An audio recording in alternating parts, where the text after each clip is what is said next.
അനുഗ്രഹിക്കപ്പെട്ട നല്ല സമയത്തിനായി ഞാൻ ദൈവത്തെ സ്തുതിക്കുന്നു, സ്തോത്രം ചെയ്യുന്നു.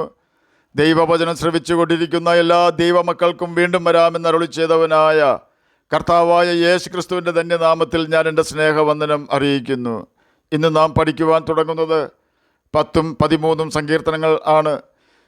ഈ രണ്ട് അനുഗ്രഹിക്കപ്പെട്ട സങ്കീർത്തനങ്ങളും ദാവീദാണ് എഴുതിയതെന്ന് ചിന്തിക്കുന്നതിൽ തെറ്റില്ല. കഷ്ടകാലത്തും മറിഞ്ഞിരിക്കുന്ന ഒരു ദൈവത്തെക്കുറിച്ചാണ് 10ാം സങ്കീർത്തനത്തിൽ സങ്കീർത്തനക്കാരൻ വിവരിക്കുവാൻ ശ്രമിക്കുന്നത്. 10ാം സങ്കീർത്തനം 1-ാം വാക്യത്തിൽ താൻ പറയുകയാണ്, യഹോവേ, നീ ദൂരത്ത് നിൽക്കുന്നത് എന്ത്? കഷ്ടകാലത്ത് നീ മറഞ്ഞു കളയുന്നതും എന്ത്? പലപ്പോഴും നമ്മുടെ ജീവിതത്തിൽ പ്രതീക്ഷിക്കാത്ത സമയത്ത് പ്രതിസന്ധികൾ കൊടുങ്കാറ്റ് പോലെ ആഞ്ഞു വീശുമ്പോൾ നമ്മുടെ സ്നേഹിതർക്കോ പ്രിയപ്പെട്ടവർക്കോ പോലും നമ്മെ സഹായിക്കുവാൻ കഴിയാത്ത വിധം നാം കഷ്ടത്തിലായിരിക്കുമ്പോൾ ദൈവത്തോട് നാം ഉറക്കെ നിലവിളിക്കാറുണ്ട്, കർത്താവേ, ഇതെന്തുകൊണ്ട്? അപ്പോൾ ഉത്തരം ലഭിക്കുകയില്ല. മുകളിലോട്ട് നോക്കിയാൽ ആകാശവും താഴേക്ക് നോക്കിയാൽ ഏറ്റവും ഉയർന്ന പർവ്വതം പോലും കാണുവാൻ സാധിക്കാത്ത വിധം വെള്ളവും മാത്രമുണ്ടായിരുന്ന നോഹയുടെ ജലപ്രളയ കാലത്ത് ഒരുപക്ഷെ നോഹയും ചിന്തിച്ചു കാണും, യഹോവേ, എത്ര നാൾ ഇപ്രകാരം പ്രതിസന്ധിയിൽ ജീവിക്കേണ്ടി വരും എന്ന്. മൃഗങ്ങളുടെയും പക്ഷികളുടെയും ശബ്ദം മാത്രം കേൾക്കാം. നോഹ ഉൾപ്പെടെ 8 മനുഷ്യർ മാത്രം ആ സമയത്ത് നോഹയുടെ പെട്ടകത്തിലുണ്ടായിരുന്നു. കിളിവാതിൽ അടച്ചത് ദൈവമാണെങ്കിലും അതിനുശേഷം ദൈവത്തിൻ്റെ ശബ്ദമൊന്നും കേൾക്കാതിരുന്ന ആ സമയങ്ങളിൽ പെട്ടകം എങ്ങോട്ടാണ് പോകുന്നത്, അഥവാ എങ്ങോട്ടാണ് പെട്ടകത്തെ നയിക്കേണ്ടത് എന്ന് യാതൊരു അറിവുമില്ലാതിരുന്ന സമയത്ത് നോഹയ്ക്ക് ആശ്രയിക്കുവാൻ യഹോവയാ ദൈവമുണ്ടായിരുന്നു. കൂടെ താമസിക്കുന്നവർ വിശ്വസ്തരും വിശ്വസിക്കുന്നവരും അല്ല എന്ന് നോഹയ്ക്കറിയാം. എങ്കിലും നോഹ യഹോവയുടെ വാക്കിൽ ഉറച്ച് വിശ്വസിച്ചു. ദൈവമൊന്നും സംസാരിക്കുന്നില്ലല്ലോ എന്ന ചിന്ത നോഹയെ ഭരിച്ചിരുന്നിരിക്കാം. ആ സമയത്ത് നോഹ ചിന്തിച്ചു കാണും, യഹോവ മറഞ്ഞിരിക്കുന്നു എന്ന്. അതുപോലെ തന്നെ ജോസഫ് ഏകദേശം 13 വർഷക്കാലം മാതാപിതാക്കളെ കാണുവാൻ കഴിയാതെ പോത്തിഫറിൻ്റെ വീട്ടിലും കുണ്ടറയിലുമായി ജീവിതം നയിച്ചപ്പോൾ ചിന്തിച്ചു കാണും, യഹോവ മറഞ്ഞിരിക്കുന്നത് എന്ത് എന്ന്. തീർന്നില്ല. ജോസഫിൻ്റെ അപ്പനായ യാക്കോബ് തീരുമാനിച്ചു, ഇനി ജോസഫിൻ്റെ മുഖം താൻ കാണുകയില്ല എന്ന്. തൻ്റെ മകനായ ജോസഫ് എവിടെ ഉണ്ടെങ്കിലും ഒന്ന് കാണിച്ചു തരണമെന്ന് പ്രാർത്ഥിക്കുവാനുള്ള സാഹചര്യം പോലും യാക്കോബിന് ലഭിച്ചില്ല. അവനും ചിന്തിച്ചു കാണും, എൻ്റെ മകൻ കാട്ടുമൃഗം കടിച്ച് തിന്നുവാൻ തക്കവണ്ണം ദൈവം കൈവിട്ടത് എന്ത് എന്ന്. ദർശനം കണ്ടവരായ എൻ്റെ മകനെയും എന്നെയും വിട്ട് ദൈവം ദൂരത്ത് നിന്നത് എന്ത് എന്ന് യാക്കോബ് ഒരുപക്ഷെ ചിന്തിച്ചു കാണും. എന്നെ കേൾക്കുന്ന പ്രിയ ദൈവമകനെ, ദൈവമകളെ, നാം കേട്ട ഓരോ വ്യക്തികളുടെയും ജീവിതത്തിൽ കടന്നു വന്ന പോലെ ഏതെങ്കിലും പ്രതിസന്ധികളിലാണോ ജീവിക്കുന്നത്? അവരുടെ എല്ലാം ജീവിതത്തിൽ യഹോവ അഥവാ കർത്താവായ യേശു ക്രിസ്തു എന്ത് ചെയ്തു എന്ന് നാം മനസ്സിലാക്കിയാൽ നമ്മുടെ ജീവിതത്തിൽ വരുന്ന ഏത് കഷ്ടതയ്ക്കും പ്രതിസന്ധിക്കും ദൈവത്തിനൊരു ഉദ്ദേശമുണ്ടെന്ന് മനസ്സിലാക്കുവാൻ നമുക്ക് കഴിയും. യേശുവിൻ്റെ സ്നേഹിതനായ ലാസർ ദീനം പിടിച്ചു കിടക്കുമ്പോൾ വിവരം അറിയിച്ചെങ്കിലും യേശു ചെന്നില്ല. എല്ലാറ്റിനും കർത്താവിനൊരു സമയമുണ്ട്. അവൻ സകലവും നന്നായി ചെയ്യുന്നവനാണ്. നാം അവന് വേണ്ടി കാത്തിരിക്കണമെന്ന് മാത്രം. യെശയ്യാ പ്രവചനം 45-ാം അധ്യായം 15-ാം വാക്യത്തിൽ ഇപ്രകാരം രേഖപ്പെടുത്തിയിരിക്കുന്നു, ഇസ്രയേലിൻ്റെ ദൈവവും രക്ഷിതാവുമായുള്ളോവേ, നീ മറഞ്ഞിരിക്കുന്ന ദൈവമാകുന്നു. 13-ാം സങ്കീർത്തനം 1-ാം വാക്യത്തിൽ ദൈവം മറക്കുകയും മുഖം മറയ്ക്കുകയും ചെയ്യുന്നുവെന്ന് സങ്കീർത്തനക്കാരൻ സങ്കടപ്പെടുകയാണ്. 22-ാം സങ്കീർത്തനം 1-ാം വാക്യത്തിൽ ദൈവമേ, നീ കൈവിട്ടത് എന്ത്? അകന്നു നിൽക്കുന്നത് എന്ത് എന്ന് സങ്കീർത്തനക്കാരൻ ആവലാതി പറയുന്നു. 42-ാം സങ്കീർത്തനം 9-ാം വാക്യത്തിലും നീ എന്നെ മറന്നത് എന്ത് എന്ന് ദൈവത്തോട് ചോദിക്കുകയാണ്. 43-ാം സങ്കീർത്തനം 2-ാം വാക്യത്തിൽ നീ എന്നെ തള്ളിക്കളഞ്ഞത് എന്ത് എന്ന് പരാതിപ്പെടുന്ന എഴുത്തുകാരനെ നമുക്ക് കാണുവാൻ കഴിയും. ദൈവം നമ്മുടെ കഷ്ടകാലത്തും പ്രതികൂലങ്ങളിലും മറഞ്ഞിരിക്കുന്നതിൻ്റെയും മറുപടി താമസിക്കുന്നതിൻ്റെയും കാരണം നമുക്കിന്ന് മനസ്സിലാക്കുവാൻ ദൈവം ഇടവരുത്തും. നോഹയുടെ പ്രതികൂല സമയത്ത് നോഹ ദൈവശബ്ദമൊന്നും കേൾക്കുന്നുണ്ടായിരുന്നില്ല. എങ്കിലും നോഹയും ദൈവവുമായി ഒരു പലകയുടെ വ്യത്യാസം മാത്രമായിരുന്നു ഉണ്ടായിരുന്നത്. 29-ാം സങ്കീർത്തനം 10-ാം വാക്യത്തിൽ ഇപ്രകാരം രേഖപ്പെടുത്തിയിരിക്കുന്നു, യഹോവ ജലപ്രളയത്തിന്മീതെ ഇരുന്നു, യഹോവ എന്നേക്കും രാജാവായി ഇരിക്കുന്നു. വെള്ളം എത്ര ഉയർന്നാലും നോഹയുടെ പെട്ടകം വെള്ളത്തിൻ്റെ മുകളിൽ തന്നെ ഒഴുകി നടക്കും. നോഹയ്ക്ക് പ്രളയജലത്തിൽ പെട്ടകം എങ്ങോട്ട് കൊണ്ടുപോകണമെന്ന് നിശ്ചയമില്ലെങ്കിലും ജലപ്രളയത്തിന്മീതെ അഥവാ പെട്ടകത്തിന്മീതെ സിംഹാസനം ഇട്ടിരിക്കുന്ന യഹോവ രാജാതി രാജാവാണ്. അവന് എല്ലാറ്റിലും നിയന്ത്രണമുണ്ട്. അവൻ സകലത്തെയും ഭരിക്കുന്നു. അവനെല്ലാം കൺട്രോൾ ചെയ്യുന്നവനാണ്. പെട്ടകത്തെയും പെട്ടകത്തിലുള്ളവരെയും സംരക്ഷിക്കുവാൻ അവൻ ശക്തനാണ്. തന്നോട് മഴയെക്കുറിച്ച് അരുളപ്പാട് തന്ന യഹോവ അവൻ്റെ വാക്കു പാലിച്ച് മഴ പെയ്യിച്ച് ജലപ്രളയമുണ്ടാക്കിയെങ്കിൽ അതിൽ നിന്നും രക്ഷപ്പെടുത്തുവാനും ദൈവത്തിന് കഴിയുമെന്ന് നോഹ വിശ്വസിച്ചു. ജീവരക്ഷയ്ക്കായി പെട്ടകത്തിൽ കയറുവാനാണ് നോഹയോട് യഹോവ കൽപ്പിച്ചതെന്ന് ഉൽപ്പത്തി പുസ്തകം 6 അധ്യായം 18-19 വാക്യങ്ങളിൽ രേഖപ്പെടുത്തിയിരിക്കുന്നു. ആ പെട്ടകം ജീവനാശത്തിനായി തീരുവാൻ യഹോവ സമ്മതിക്കുകയില്ലല്ലോ. എന്നെ കേൾക്കുന്ന പ്രിയ ദൈവമകനെ, ദൈവമകളെ, ഞാൻ നിന്നെ ഒരു നാളും കൈവിടുകയില്ല, ഉപേക്ഷിക്കുകയുമില്ല എന്ന് യേശു കർത്താവ് നമുക്ക് വാക്ക് തന്നിട്ടുണ്ട്. അവൻ ഇന്നുവരെയും വാക്ക് മാറിയിട്ടില്ല. ആകയാൽ ധൈര്യപ്പെടുക, അവൻ വാക്ക് പാലിക്കുക തന്നെ ചെയ്യും.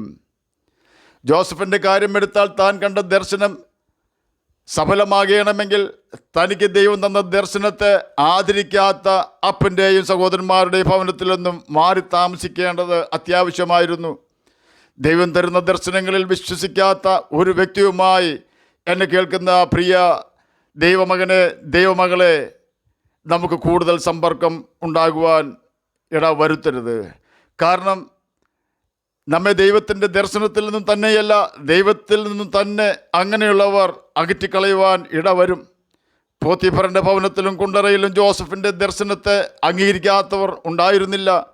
എപ്പോഴും ദൈവിക വിഷയങ്ങളിൽ വളർച്ച പ്രാപിക്കുവാൻ ആസാഫിനെ പോലെ ഇടപെടാതെ ബാധിതനാകുന്നതാണ് നല്ലതെന്ന് ജോസഫിന് കർത്താവ് മനസ്സിലാക്കി കൊടുത്തത് ഫറവോൻ്റെ രണ്ടാമനായി മിസ്രൈമിൽ ഭരിക്കുമ്പോഴായിരുന്നു.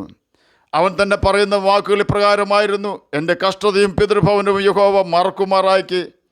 ഉൽപ്പത്തി പുസ്തകം 41 അധ്യായം 51 വാക്യത്തിൽ ഇത് രേഖപ്പെടുത്തിയിരിക്കുന്നു. യഹോവ ജോസഫിനോട് കൂടെ തന്നെ ഉണ്ടായിരുന്നുവെന്ന് പോത്തിഫറിന് മാത്രമല്ല ഫറവോനും മനസ്സിലായി. അത്രമാത്രം യഹോവ ജോസഫിനെ മാനിച്ചു. യാക്കോബിൻ്റെ ദുഃഖവും പ്രതിസന്ധിയും മാറിയത് ജോസഫിനെ ജീവനോടെ കണ്ടപ്പോൾ മാത്രമായിരുന്നു. യാക്കോബിൻ്റെ ദൈവം യാക്കോബിനോട് നന്മയല്ലാതെ ഒന്നും ചെയ്യുകയില്ല എന്ന് യാക്കോബിന് അന്ന് വ്യക്തമായി മനസ്സിലായി. നിൻ്റെ മകന് ഞാൻ കൊടുത്ത ദർശനം എത്ര പ്രയാസമേറിയതാണെങ്കിലും ഞാൻ നിവർത്തിക്കുമെന്ന് നിൻ്റെ മകനോട് പറയേണ്ടതിന് പകരം ഞാനും നിൻ്റെ അമ്മയും നിൻ്റെ മുമ്പിൽ വണങ്ങുമോ എന്നല്ലേ നിൻ്റെ മകൻ ജോസഫിനോട് നീ ചോദിച്ചത്. അതുകൊണ്ട് ഞാൻ അവന് കൊടുത്ത ദർശനം അവനെ നിവർത്തിച്ച് കൊടുത്തതിന് ശേഷം നീ അവനെ കണ്ടാൽ മതിയെന്ന് ഞാൻ തീരുമാനിച്ചു. അതുകൊണ്ടാണ് നിൻ്റെ മകൻ ജോസഫിന് വേണ്ടി പ്രാർത്ഥിക്കുവാൻ പോലും ഞാൻ അവസരം തരാതിരുന്നത് എന്ന് ദൈവം യാക്കോബിനോട് വാക്കും ഭാഷണവും കൂടാതെ പറയുകയാണ്. എന്നെ കേൾക്കുന്ന പ്രിയ ദൈവമകനെ, ദൈവമകളെ, ദൈവത്തിൻ്റെ ദർശനത്തിലോ വാഗ്ദാനങ്ങളിലോ ഒരിക്കലും സംശയിക്കരുത് എന്ന് കർത്താവ് നമ്മെ ഈ ഭാഗങ്ങളിൽ കൂടി പഠിപ്പിക്കുകയാണ്. ദീനം പിടിച്ച കാര്യം ലാസറിൻ്റെ സഹോദരന്മാർ യേശുവിനെ അറിയിച്ചുവെങ്കിലും മരിച്ച് നാറ്റം വെച്ചതിന് ശേഷമേ യേശു ചെന്നുള്ളൂ. മാർത്തിയെയും മറിയായെയും ചില യഹൂദന്മാർ പരിഹസിച്ചു കാണും. യേശുവിൻ്റെ പിന്നാലെ നടന്നിട്ട് എന്ത് കിട്ടിയെന്ന ചോദ്യം ഉന്നയിച്ചുകൊണ്ടായിരുന്നു അവരുടെ സംസാരം തന്നെ. ചില യഹൂദന്മാർ പറഞ്ഞത് കുരുടൻ്റെ കണ്ണ് തുറന്നവന് ലാസറിനെ മരിക്കാതാക്കുവാൻ കഴിഞ്ഞില്ലയോ എന്നാണ്. എന്നെ കേൾക്കുന്ന ദൈവമക്കളെ, സങ്കീർണമായ പ്രതിസന്ധികളിൽ കൂടി കടന്നു പോകുമ്പോൾ ആശ്വസിപ്പിക്കുമെന്ന് നാം ചിന്തിക്കുന്നവർ വഴിമാറി കടന്നുപോയാലും ആശ്വസിപ്പിക്കുന്നവൻ നമ്മുടെ സമീപത്ത് തന്നെയുണ്ട് എന്ന് നാം ഓർത്തുകൊള്ളണം. തൻ്റെ ശിഷ്യന്മാർ വിശ്വസിക്കുന്നതിന് ഒരു മുഖാന്തരമായി തീരുവാനാണ് യേശു 4-ാം ദിവസം ലാസറിനെ ഉയർപ്പിക്കുവാനായി പോകാമെന്ന് ചിന്തിച്ചത്. മരിച്ച മനുഷ്യൻ്റെ ആത്മാവ് 3 ദിവസം വരെ ശവശരീരത്തിന് ചുറ്റും സഞ്ചരിക്കുമെന്ന യഹൂദൻ്റെ വിശ്വാസം തെറ്റാണെന്ന് തെളിയിക്കുന്നതിന് വേണ്ടിയുമാണ് ലാസറിൻ്റെ കല്ലറക്കൽ യേശു 4-ാം നാൾ എത്തിയത്. നാറ്റം വെച്ച ലാസറിനെ ഉയർപ്പിച്ച യേശുവിന് നമ്മുടെ ജീവിതത്തിൽ എത്ര വലിയ പ്രശ്നങ്ങൾക്കും പരിഹാരം തരുവാൻ കഴിയുമെന്ന് കർത്താവ് ഈ ഭാഗത്ത് നമ്മെ പഠിപ്പിക്കുന്നു. കണ്ണിനും നട്ടലിനും സ്പൈനൽ കോഡിനും കാലിനും സകല മാംസപേശികൾക്കും ക്ഷതം സംഭവിച്ച് അസ്ഥിയിൽ നിന്നും മാംസം ജീർണിച്ച് താഴെ വീഴുവാൻ ഏകദേശം 4 ദിവസം മതിയാകും എന്നാണ് ഞാൻ ചിന്തിക്കുന്നത്. ശരീരം അഴുകിക്കഴിഞ്ഞ ലാസറിനെയാണ് തൻ്റെ വചനത്താൽ അവൻ മരണത്തിൽ നിന്നും മടക്കി വരുത്തിയത്. അങ്ങനെയെങ്കിൽ നമ്മുടെ പ്രിയപ്പെട്ടവരെയും മക്കളെയും പാപസ്വഭാവത്തിൽ നിന്നും രോഗത്തിൽ നിന്നും രക്ഷിക്കുവാൻ യേശുവിന് ഒരു പ്രയാസവും ഉണ്ടാവുകയില്ല. നാം അവൻ്റെ മുഖത്തേക്ക് നോക്കി യാത്ര ചെയ്താൽ മാത്രം മതിയാകും. നാം നമ്മുടെ യേശുവിനെ അനുസരിച്ചാൽ നമ്മുടെ മക്കൾ നമ്മെ അനുസരിക്കും. ദൈവം നമ്മെ വിട്ട് മറയുന്നുവെന്ന് നമുക്ക് തോന്നിയാലും, നമ്മുടെ കഷ്ടത കർത്താവ് കാണുന്നില്ല എന്ന് നാം ചിന്തിച്ചാലും, കർത്താവ് നമ്മുടെ തോന്നൽ പോലെയും നാം ചിന്തിക്കുന്നത് പോലെയും നമ്മെ വിട്ട് ദൂരത്തായിരിക്കുന്നില്ല. കാരണം 91 സങ്കീർത്തനം 15 വാക്യത്തിലും മത്തായി എഴുതിയ സുവിശേഷം 28 അധ്യായം 20 വാക്യത്തിലും മറ്റനേകം വാക്യങ്ങളിലും ദൈവം നമുക്ക് വാക്ക് തന്നിട്ടുണ്ട്.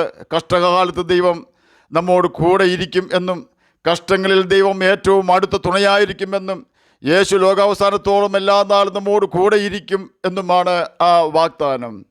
നാം യേശുവിൻ്റെ വാഗ്ദാനങ്ങളാണ് ഓർക്കേണ്ടത്, പ്രതിയോഗിയുടെ ഭീഷണിയല്ല. നാം കേട്ട ഭക്തന്മാരെല്ലാം വലിയ കഷ്ടങ്ങളിൽ കൂടി കടന്നുപോയി. അവരെല്ലാം തക്ക സമയത്ത് അവരെ എല്ലാവരെയും കർത്താവ് തക്ക സമയത്ത് വിടുവിച്ചു. അവരെല്ലാവരും ദൈവമുഖത്തേക്ക് നോക്കി കർത്താവ് എന്തു പറയുന്നുവോ അത് ചോദ്യം ചെയ്യാതെ അനുസരിച്ചു കൊണ്ടാണ് ജീവിച്ചിരുന്നത്. നോഹ ദൈവത്തെ അനുസരിച്ചു. യാക്കോബ് ദൈവത്തെ ഭയമുള്ളവനായിരുന്നു. ജോസഫ് പാപത്തെ വെറുക്കുന്നവനായിരുന്നു. യഹോവ അവനോട് കൂടെ ഉണ്ടായിരുന്നു. നാട്ടം വെച്ച ലാസർ യേശുവിൻ്റെ കൽപ്പനകൾ അനുസരിച്ചു കൊണ്ട് അവനെ സ്നേഹിച്ചവനായിരുന്നു. എന്നെ കേൾക്കുന്ന പ്രിയ ദൈവമകനെ, ദൈവമകളെ, നാമും യേശുവിൻ്റെ വചനം അനുസരിച്ച് ജീവിച്ചാൽ നിശ്ചയമായും അവൻ നമ്മുടെ വലങ്കരം പിടിച്ച് നമ്മെ ഈ ഭൂമിയിൽ നടത്തി ലക്ഷ്യത്തിലെത്തിക്കുകയും പിന്നത്തേതിൽ നമ്മെ മഹത്വത്തിലേക്ക് കൈക്കൊള്ളുകയും ചെയ്യും. ആകയാൽ നമുക്കും യേശുവിനെ അനുസരിച്ച് പാപത്തെ വെറുത്ത് ഈ ഭൂമിയിൽ ദൈവവചനം അനുസരിച്ച് ജ്യോതിഷികളെപ്പോലെ തിളങ്ങുകയും നിത്യജീവനാവകാശികളായി തീരുകയും ചെയ്യാം. അതിന് കർത്താവ് നമ്മെ സഹായിക്കട്ടെ എന്ന് പ്രാർത്ഥിച്ചുകൊണ്ട് ഞാൻ എൻ്റെ വാക്കുകളിൽ നിന്നും വിരമിക്കുന്നു. നമുക്ക് പ്രാർത്ഥിക്കാം. ഞങ്ങളെ സ്നേഹിക്കുന്ന സ്വർഗീയ പിതാവേ, നല്ല വചനത്തിനായി അങ്ങേ സ്തുതിക്കുന്നു, സ്തോത്രം ചെയ്യുന്നു. എന്നെ കേൾക്കുന്ന ഏതെങ്കിലും പ്രിയപ്പെട്ടവർ സമാധാനമില്ലാതെ ആയിരിക്കുന്നെങ്കിൽ അങ്ങ് അവർക്ക് സമാധാനം കൊടുത്ത് സഹായിക്കണമേ. രോഗത്താൽ ഭാരപ്പെടുന്നവർക്ക് രോഗസൗഖ്യം കൊടുക്കണമേ. പഠിക്കുന്ന കുഞ്ഞുങ്ങൾക്ക് പഠിക്കുവാനുള്ള ബുദ്ധിയും ജ്ഞാനവും ഓർമ്മശക്തിയും കൊടുക്കണമേ. അങ്ങയുടെ വചനം വായിക്കുവാനും ഗ്രഹിക്കുവാനും അതിന് പ്രകാരം ജീവിക്കുവാനും അടിയനെ കേൾക്കുന്ന അങ്ങയുടെ കുഞ്ഞുങ്ങളെ സഹായിക്കണമേ. പ്രാർത്ഥന കേട്ടതിനായി സ്തോത്രം. യേശുവിൻ്റെ നാമത്തിൽ തന്നെ ആമേൻ. കർത്താവ് എല്ലാവരെയും അനുഗ്രഹിക്കട്ടെ. സ്തോത്രം.